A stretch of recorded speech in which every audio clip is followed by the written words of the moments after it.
बिस्मिल्लाहिर्रहमानिर्रहीम, अस्सलाम वालेकुम। मैं हूं ईसा नकवी, मेरे साथ मौजूद है फैसल चौधरी साहब। चौकी में आपको रोका गया? नहीं, वो बैरूनी गेट है ना, उसके सामने उसके साथ चौकी है। हाँ। तो वो चौकी अडाला जेल के प्रेमिसेस के बिल्कुल बाहर इन्होंने बनाई हुई है जानबूझ के। तो उधर वो बैरियर है, वो बैरियर लॉक कर देते हैं। तो पता तो मुझे पहले था, फिर ये आगे सारे इन्होंने कहा जी वो आप करें आए, मैंने कहा चले। फिर मैंने कहा यार ये जो लड़के हैं तीन, ये तो FIR में नहीं है, इनके खिलाफ तो दरखास्त भी नहीं होगी। तो मुझे तो पता था ना ये क्या करेंगे। तो मैंने कहा इनको जाने देने, कहने जी गाड़ी भी आएगी तो भी आएंगे। अच्छा, चारों वकील अंदर। खैर उसमें उन लड़कों की हमत से कि मैं गाड़ी भी अंदर और बाकी गाड़ी भी और वकील, और उनको मैंने कहा यार आप तो नहीं है, आप जाएं। उन्होंने कहा जी नहीं आए आपके साथ तो पर्चे भी झेलेंगे, इकट्ठे जाएं, आए इकट्ठे जाएंगे। दलेरी होती है ना, ये लोग बड़े मुश्किल टाइम पे भाग जाते हैं। तो तीनों ने बड़ी दलेरी का मुजाहरा किया। मुबशर और इमरान से तो मैं मिला हुआ भी हूँ। हाँ, आपको अक्सर आप जब आते हैं वो आपके साथ ही होते हैं। अडियाला से जब आपकी बात, मोटरसाइकिल पे यही लेके गए थे आप? मुबशर मुझे ले गए थे जब वो 26 नवंबर को अडियाला गए। अरफान और इमरान नियाज़ी से आपकी मुलाकात नहीं है, वो आप अली जहाज की बात करें। अच्छा। एनीवेज वो मुझे अंदर बैठा लिया, एक गत्ता और वो सफ़ेद कागज ले आए। अब मुझे फ़ोन आने शुरू हो गए कि माफ़ी लिख दे। जी माफ़ी लिख दे। मैंने कहा माफ़ी किस बात की? मैं सच्ची बात आपको बताऊं कि वो लड़के इमरान है, ज़ुबैर है, वो अच्छे लड़के हमेशा तमीज़ से पेश आते हैं। वो हीट ऑफ द मोमेंट में एक हो जाती है। मैं भी आपको तो पता ही है, मैं कभी आवाज़ रेज भी नहीं करता, मेरी आदत भी नहीं है। तो वो मैं भी कोई उस गालियाँ देने वाले वाक़े से को मैं खुश तो थी ना, मैं वो फ़ख्र करता हूँ। गालियाँ देना कौन सा कोई इतना काम होता है कि बंदा उस पर फ़ख्र करे। तो मैं दोस्तों से कह रहा था, मैंने कहा यार वो नहीं होना चाहिए था, काम मेरे हाथ से ना होता, और बाकी कोई होता तो उसकी मर्ज़ी। तो आई वाज फीलिंग ना थोड़ा रिग्रेट। मुझे ईमान भी मिली है किसी और में, हादी और ईमान अंदर किसी अपने क्लाइंट में मिले हुए थे या गए हुए थे मिलने के लिए, ये भी मिले। तो मैंने उस बल्कि ईमान से भी मैंने कहा कि ईमान बिफोर, वो छोटी है लेकिन लेक्चर बड़ी देती है, तो मैंने कहा before you start I feel that awkward thing was should not have happened।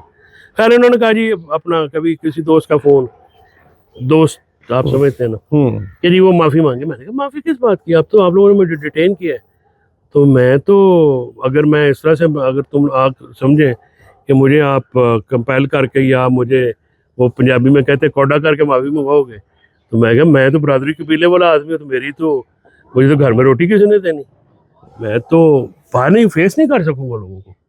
और ऐसी बात थी।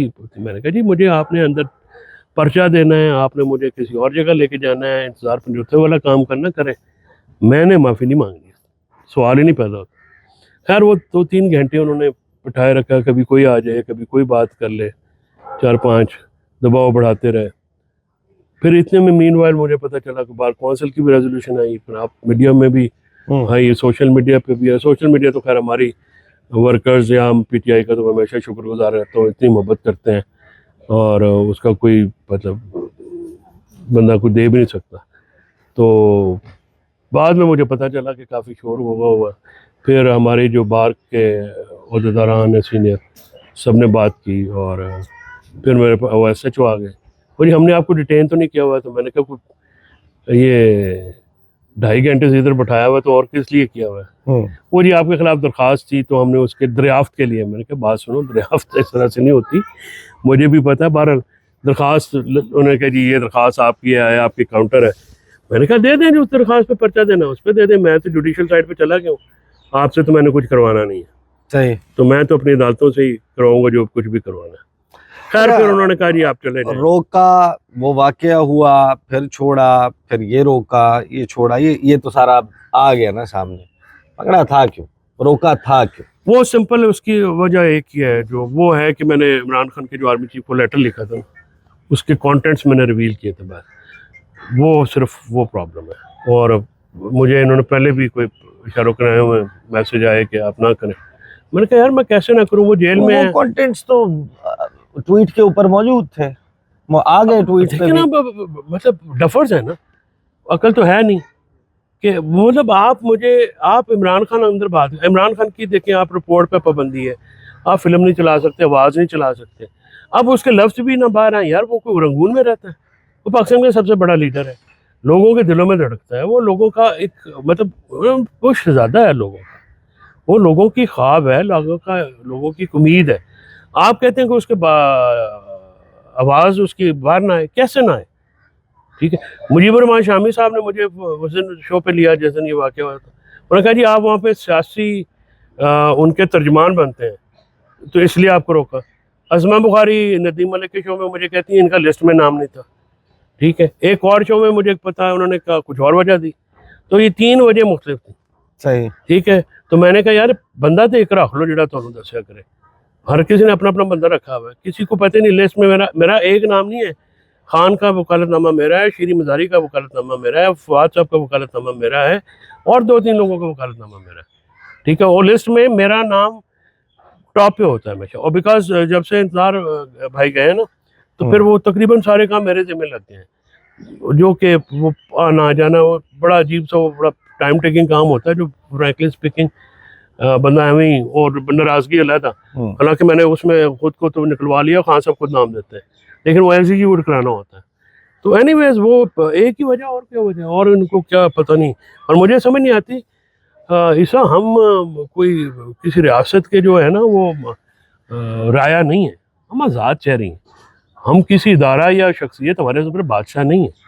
हम एहतराम करते हैं फ़ौज का भी और ऑफिसर्स का भी, लेकिन इसका ये मतलब नहीं है कि हमारा एहतराम न किया जाए। आप शहरियों का एहतराम न किया जाए, उनकी इज्जत न की जाए, ये इंतहाई गलत रवैया कि आप किसी को कहें जी कि आपने ये क्यों किया, आपने नाम लेते हुए हाथ बांध के करें यार, ऐसे ना करें। अच्छा, कुछ चीज़ें तो हम आगे के लिए उठा छोड़ते हैं। मुझे अंदाज़ा है कि आपने अभी कुछ ही देर के बाद रवाना होना है, आपने जाना है स्वाबी। 8 फरवरी वो जो रिकॉर्ड होता है वो रिकॉर्ड तो अब ख़त्म हो जाएगा, तो यानी कि जो मौजूदा हुकूमत है इसकी इंतखाबात में मुबैना धांधली, डन एंड डस्टेड समझें, अब ये चीज़ें रिकवर नहीं होने वाली। नहीं, वो कैसे? वो पट्टन की रिपोर्ट आपने पढ़ी है? 64 नए फ्रॉड के तरीके, 163 पहले भी थे, 163 थे, 64 प्लस। ये कितने इनोवेटर है, यानी अच्छा काम नहीं करना, फ्रॉड के तरीके ढूंढ लेने।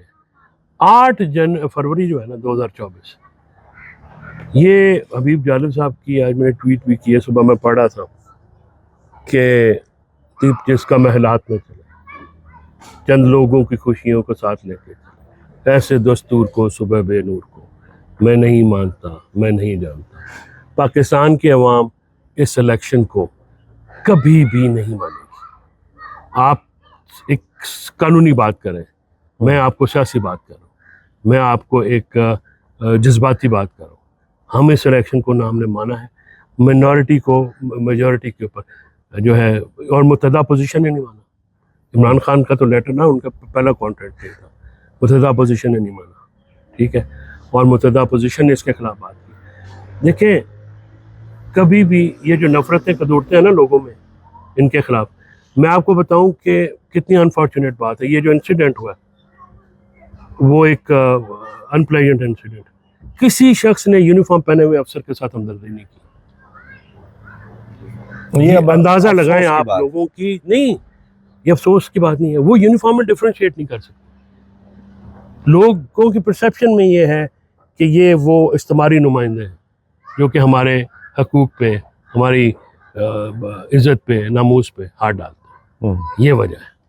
सही। बाकी कुछ चीज़ें हैं जिनको हम अगली नशिस्त के लिए उठा रखते हैं, जिसमें ज़ाहिर है कि जो एक ब्रॉड अलायंस जो है वो बन रहा है अपोजिशन का। फिर जजेस के खतूत का मामला है, इस्लामाबाद हाई कोर्ट में नई तैनातियों का, चीफ जस्टिस नया मुमकिन तौर पर तैनात होना है इस्लामाबाद हाई कोर्ट में। फिर सुप्रीम कोर्ट ऑफ पाकिस्तान में जो मामला चल रहे हैं उस पर गुफ्तगू बाद में करेंगे इंशाल्लाह। अब तक के लिए इतना ही, इजाज़त दीजिए, अल्लाह हाफ़िज़।